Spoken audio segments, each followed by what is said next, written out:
ભરૂચના RK કાસ્ટા shopping સેન્ટરમાં આવેલી ચાઇલ્ડ કેર હોસ્પિટલ બહારની લિફ્ટની દુર્ઘટના દરમિયાન 4 વર્ષીય બાળક ગંભીર રીતે ઇજાગ્રસ્ત થયું હોવાની ઘટના સામે આવી છે।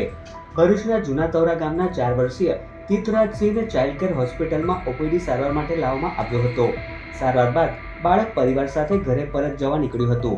તે દરમિયાન કોમ્પ્લેક્સની લિફ્ટ બીજા માળે અટકી જતા પરિવાર અને અન્ય લોકો દ્વારા લિફ્ટનો દરવાજો ખોલીને બાળક તથા પરિવારને બહાર કાઢવાના પ્રયાસો કર્યા હતા। આ દરમિયાન બાળક લિફ્ટના ખાંચામાં સરકીને નીચે પટકાયું હતું। ઊંચાઈ પરથી પટકાતા બાળકને ગંભીર ઇજાઓ પહોંચી હતી।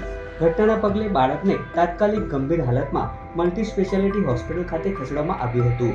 ઘટના બાદ લિફ્ટના સમગ્ર વિસ્તારને સીલ કરી દેવામાં આવ્યો છે।